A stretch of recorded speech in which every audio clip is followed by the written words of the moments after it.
I personally identify myself more as the introvert side. However, traveling so long yourself is, I think, human as just naturally just craves we need human interaction regardless. Like no matter how introverted you are, if it's something you're really passionate about, very interested in, you're able to talk. I'm the kind of person, if I go with a bunch of people I know, if I go to a party with a group of friends that I already know, I'm more likely to lean back on that group. But then if I'm going by myself, I'm like, I feel like this is like a blank slate right now. You're like, nobody knows me. But at the same time, I can choose to talk whenever I want to interact and whenever I want to like keep by myself. And I would say like that, yeah, that resonated a lot with me. Welcome to One More Trip Podcast, the podcast dedicated to people who want to travel the world with another five. I'm your host Juan, and in this week's conversation, we're going to talk to Kelvin. Kelvin is one of my boys who has so much experience traveling Southeast Asia. We're going to do a deep dive about Japan. He also has a pop and TikTok account with so many tips and hacks about traveling in Japan. If you're thinking about visiting Japan soon, give my boy a follow. Let's start the show. When did the Hong Kong trip become more than visiting family and reconnecting into the long trip that you made? Oh, that trip was, I knew that was like a 2-month thing. That, how I strategize mentally is, again, not the biggest extrovert, more introverted. So I was like, honestly, I was like talking to my roommate before heading on that trip. I was like, damn, I'm a little nervous about this. Like traveling by myself, being like having nobody to depend on. Very nervous. So going to Hong Kong is like easing me into that mode where I got friends that I knew a while ago. I got my relatives there. I'm still living by myself. And going back, everybody have their daily life. It's not like going back for 2 months, they hit me up every single day. So that's like kind of doing like a hybrid. And then Japan, honestly, I thought it was going to be tougher. Initially, I had like a couple groups of friends that came over for like 2 weeks. And then afterward, that's when it's like solo, just complete solo. But by that point, I think I just love that country so much. Everything excites me so much. I just eventually didn't really care. You're talking about Japan. Yeah, Japan. Hong Kong was really to ease into that, hey, I'm going to I don't even know how to describe it, but it's like easing into the mode of you feeling comfortable with just being alone. You said you love Japan. Is that something that you always wanted to do? Is that the first time you were there? That was the second time I'm there, but the first time I was there for like 4 days, 3 nights. It was for I think it's a graduation trip during high school. Me and 2 of my cousins decided to go. As kids, we didn't really have that much spending power. So going there now after you start working, I think it's a whole nother experience to be able to do that. And you're all grown up. You have all the knowledge that you didn't have before. Yeah, absolutely. So how long do you spend in Japan? 3 months. It was funny that you brought up how, like, for me, like 14 days, 7 cities is like very quick. True. But for the first month in Japan, I was pretty much running on that schedule where it's like 3 days per city. I hit, I think, like 12 cities. Yeah, it was very intense. Very intense. I call it collecting Pokemons travel. It's like people just want to go and I want to see it all. I want to go everywhere super quick. And I'm like, no, just relax. I will say the short stay versus long stay. One of the things I really like about long stay is like as simple as going on a walk. So like if you imagine being in Charlotte, going on a walk, I'm going to assume like not everybody live in like South End area. A lot of people live in South Park and all different suburb areas.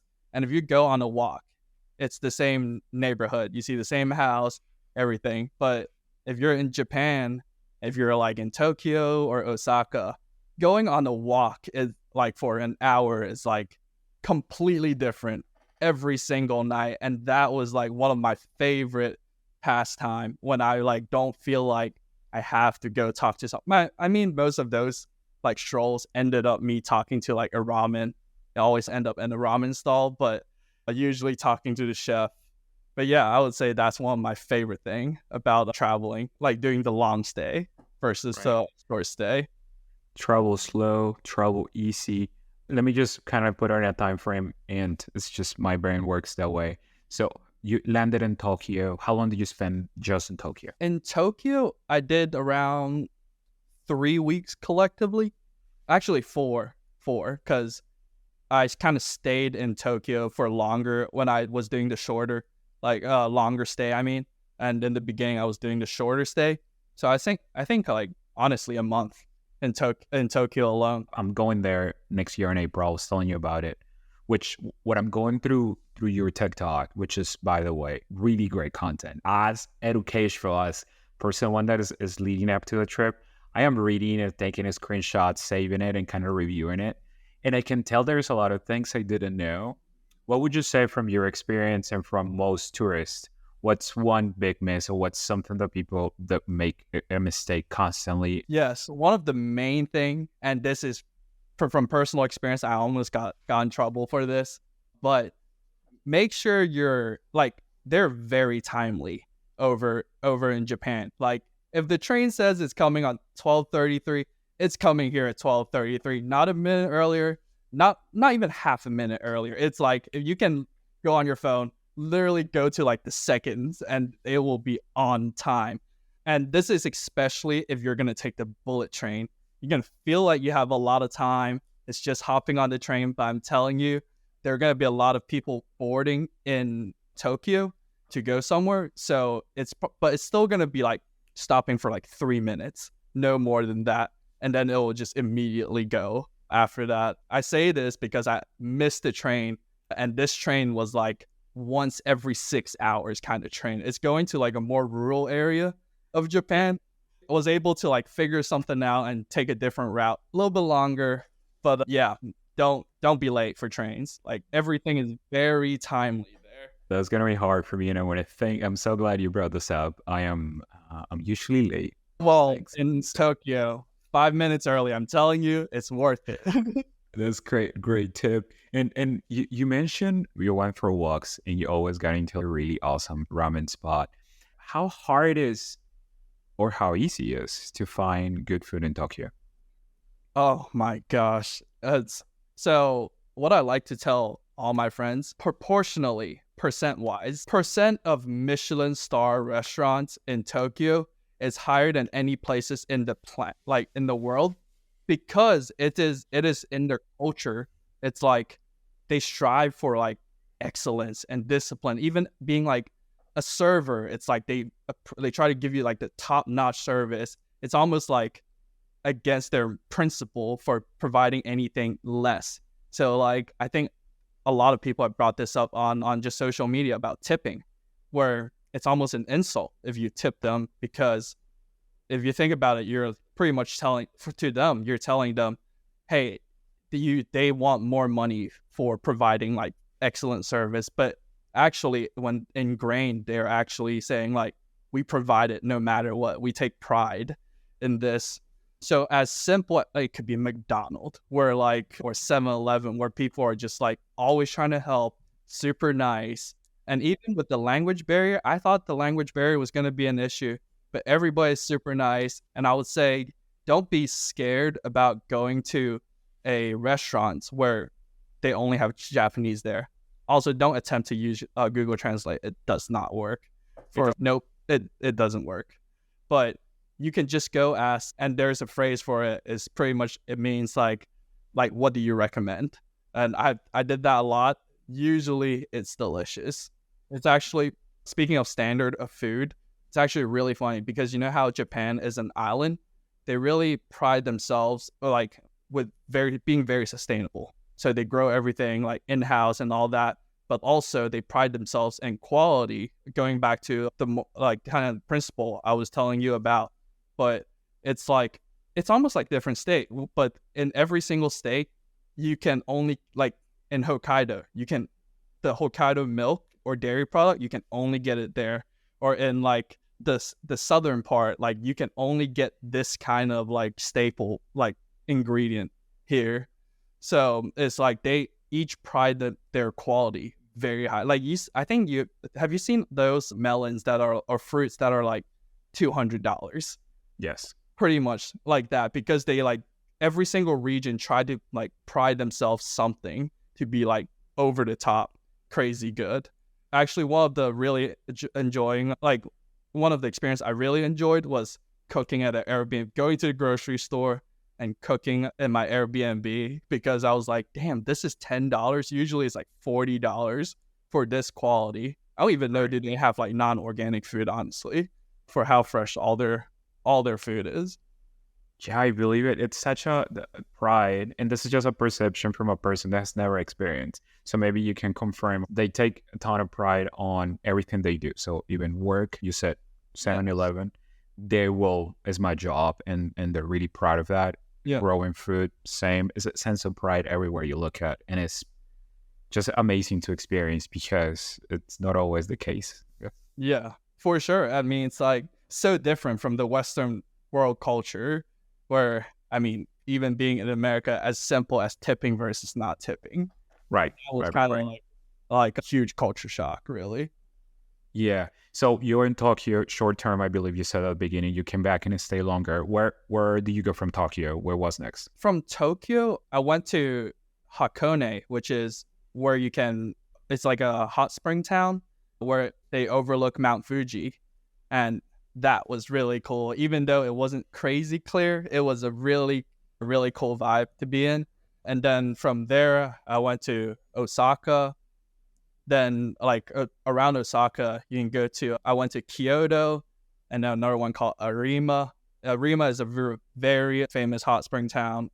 If you look up the Hyogo, Hyogo region, that's like, they're known for having like hot springs there. It's like natural hot springs. And then from there on, I went to the Kyushu region, which is a little bit more down south. It's kind of like on the way to Okinawa, and it's Fukuoka. And that part is actually, it's really funny. It's not like a metropolitan city like you would expect Japan to be. It's like a really suburb city. It's honestly like Charlotte. It's like Charlotte, but they're kind of known for like, have you had tonkatsu ramen before? No, absolutely not. Tell me about it. Oh, it's a really famous like rich broth, like pork bone ramen, and it's originated there. If you go to like any ramen restaurant in Charlotte, you will see the top one is tonkatsu, because it's usually what people like crave. It's like a rich broth, and it's like internationalized all over the world, but it started there. So it's a great city with like amazing food, suburb vibe. And then from there, I would say like go through all those like other places within Kyushu, but it's a lot. And then from there on, I went to Okinawa, which is like the beach island. That was amazing. Scuba diving there was awesome. And also like it's very funny seeing like how the culture of like how people like behave change. Like Tokyo, it's like New York, everybody's super fast, walk super fast. Osaka, people are chiller, more informal. It's actually hilarious how Osaka produced the most like Japanese comedian. I learned about that from like some guy I met, and I looked it up. It was true. And then like going to Okinawa and straight up just like Hawaii, pretty much. And then from there on, went up to Hokkaido, and that's the colder area. If you ever get the chance to go up there, it pretty much is the cherry blossom season. I know a lot of people like try to go mid-March till April. However, Hokkaido is like really late. So it's like mid-May where cherry blossom happens. So if you can't make it in March or April, for anybody who's listening, go check out Hokkaido, because they're usually like just cold all the time. However, if you want, but I think there's spring or like summer. It's only like July and August, or yeah, like May to August or May to July. But other than that, it's super cold. But I would say, what else? Hokkaido have one more thing though. They have so I didn't know about this. It's the first city in Japan that got exposed to Western culture. So the architecture in Hokkaido is very interesting, because in Tokyo, they're all honestly not that cool. They're very standardized. Like all of them look like giant rectangle cubes. But in Hokkaido, you see like a Western twist to like these buildings. So I thought that was very cool as well. Well, from architecture, that's an amazing download here of kind of mapping the whole trip in my head, and you're doing a great job of attaching or sharing the personality of each place and how you felt it and you through your experience. Any culture shocks in Japan? Japan has universal base income, and I did not know about this. And so apparently, there people are more willing to like work for a low wage and kind of like chase their dream because of this lower like universal base income. And another thing is, I think in the Japanese culture, they also a lot of the older generation try to make it where it's like you're just like one digit in like on the paper, like one number on the paper, trying to be uniform. That's the whole idea. But you can see like more and more young people trying to like kind of rebel against that. I thought that was really fun, like really cool to see that. What do you mean? What do you mean rebel? It's like rebelling against a corporate career. Yeah, pretty much like that. It's a little bit. I don't know how to describe that kind of like attire. They just dress certain way where like they dye their hair like super edgy almost. It's almost their way of like trying to express saying like I don't want to be a number. So it's really cool seeing like you can see the change in even in Japanese culture where some people are switching like that, because obviously when you go out to drink at night and you see like meet these people at like standing bars, they like kind of let loose. And like because people, if you try to talk to people without any, I'm not encouraging everybody to just go get super drunk all the time in Japan. However, people are more kept to themselves in normal day life. However, if you go to the bar, you get every single darkest secret that whoever that salary man may have. I thought that was hilarious to see like how that like interaction kind of break through, as well as like they will just share it with you versus usually they would not even look at you at all. That's interesting. So, I mean, if I'm understanding, if I want to interact, if I have a better opportunity to interact with Japanese people, will probably be at a bar. And you said standing bar. What do you mean? So there's this street in Shibuya, and it's also in Shinjuku as well. There's so many things I can talk about these places. Like we definitely need another one. But it's pretty much all these bars where it's honestly, I think around like 40-yard worth of like an alley, but there are like hundreds of bars where if you think of how you like stack your books on the bookshelf, that's what like the bars are like. Every single bar is like really thin. You can fit like 4 people there, maybe 5.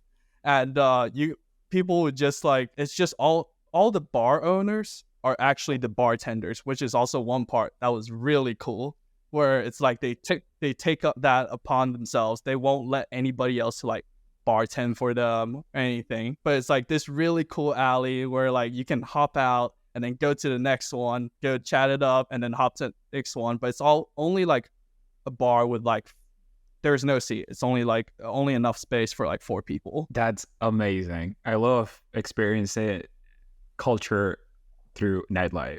And I told you how like, and obviously since there's so many of them, they got to make it stand out. And also they're so small, which is awesome because they try to like, if you go in, every single one of them, the interior designs are completely different because they need to like market themselves in that instant, and they know how little time and how much competitors they have. And you'll see every single one. They're not on social media most of the time, but I'm telling you, that is a hell of a time if you go just like bar hop there. It's like no more than 140 yards. Oh my God. Sounds like a dream to me. And anyone that likes bar hopping, this is a place where it's going to be a massive experience. I anticipate it to be a sensory overload. And you mentioned how really small bars stack up, different interior design. It's like the future and a dream at the same time. Yeah. One more really, really fun story. Like one of the thing I enjoyed a lot was when I was bar hopping. And honestly, you are going to have major issue communicating with anybody But when you find something, it clicks. Oh my gosh. We found the bartender had an iPad and was like scrolling through songs on YouTube. And at one point he was playing like Hey Baby by Justin Bieber. And then he started playing late in the end. And I was like, holy crap, this is pretty cool. We can like use music to like communicate. And I think I suggested, like, have you heard of Backstreet Boys? I want it that way. And oh my gosh. And we just like started screaming the lyrics of that song. It was hilarious. But we have no way of understanding. Well, yeah, we really don't understand each other at all. They spoke zero English other than singing the lyrics. It goes a long way if you try to learn some common phrases in Japanese and use them. But I was curious from your experience, for someone that, let's say, doesn't want to do any work, how hard it is to communicate with and everyday activities. In Tokyo, you're probably going to have an easier time, but outside of Tokyo, I'm talking about even Osaka, it's going to be a little bit difficult occasionally. Even the younger crowd don't know as much English, or it's just very broken. And a push comes to shove, you can always use Google Translate. Oh yeah, this is another tip. Remember to make it available offline on the Google Translate so you just don't get stuck in a dead zone not being able to like translate at all. But learning like at least the numbers, learning like what I did, I was like top 10 phrases of like convenience store. And really it's only learning like 20 phrases. And for the rest, you could like just Google, like you can just Google Translate. But I would say still put in a little bit of effort, at least learn the numbers. At the very minimum, learn like 1 to 10, and that will go a long way. It is going to go a long way, especially with people that maybe don't feel super comfortable practicing their English. So you can make it, you can close that bridge a little bit more. So definitely I'm gonna take you up on that. So it's not like you're definitely in trouble if you don't learn any, because a lot of time, like this goes back to the service over in Japan. Almost every single customer service there have like at the train station, anywhere, have like a translator. So they already thought about that part before you even like do you even need to like pull out your phone to do Google Translate. So I would say, but Tokyo, you're probably fine without. Yep, Tokyo, Osaka, I'm sure it's still pretty doable unless you go out to a little bit more rural area. But even like the hot spring town I was telling you about, that's a fairly big hot spring town, so they will know English there as well. I guess then more tourists, more likelihood of finding someone that could communicate with you. Right. Yep, exactly. I see it. Okay, this is awesome. I'm going to tell you this. We're going to schedule more time because I'm more curious. You spent 7 months traveling, and we only cover what it seems to me probably half or 30% of it, which is there are so many things I wish, like when I was telling you all those places I walked across, I'm like, okay, I'm going to try to tag one thing, but there are several moments where I'm like, oh, I can just explode, like go like ramble forever. And like, yeah, we can just go for drinks too, and just you can keep telling me. Listen, I have I don't know, have you ever done this before, but on iPhone you can filter out like types of pictures. So if I type Japan, it'll show all the Japan pictures. But what I really love seeing, like one typing in there, is food. If you type food in there, it'll just scan all the foods, and it's like chronological. So I honestly do this a little bit too often. I'll just go back to like the first meal I had in Hong Kong, and then go through and then see like how like where I went like every single day because it's chronological. And that was like, oh, such a joy to like read every single night. Yeah, for sure. And then I'll tell you this. Let's make a pause here and let's strategize and think how we can continue building their way south. But let me ask you this. Well, where is your next trip? Italy. That's May for sure. I'm probably gonna do a month in Italy. I don't know. Have you seen the documentary by Stanley Tucci? It's on HBO Max. But oh my gosh, when he explored all those regions in Italy, which actually goes back to my previous point, for Japanese people, one of their favorite food is Italian food. and you will see a lot of like Italian fusion with Japanese food. It's honestly insane because both culture values food so much. So they actually like really like can merge it and collaborate with each other. They work really well together. So it's really interesting seeing that. But that's why I'm really interested in Italy. I'm a huge foodie. Love finding like all these kind of food where like the culture, like seasonings they use. I literally had like a whole box of seasonings from Japan and Thailand, literally underneath my foot right now. But yeah, that's Italy. And then I'm not sure, will I travel around Europe or am I just gonna spend like a whole month in Italy and just go to all the regions there? Kind of want to do that, but we'll see. Haven't decided yet though. I think that's the beauty of it, having the options open, and maybe you can do both. But I think just going with flexibility makes. And I know you have a really good TikTok with a lot of travel tips and hacks and advice for Japan and other countries you've visited. So if you want to plug it, it's in search of queso. That's what my handle is on all platforms: YouTube, Instagram, and TikTok. Goes with my principle of looking for food. Hey, it says everything we need to know what type of content you get. Like I said, I've used it, I've saved it. I'm using it for my trip to Japan in a few months.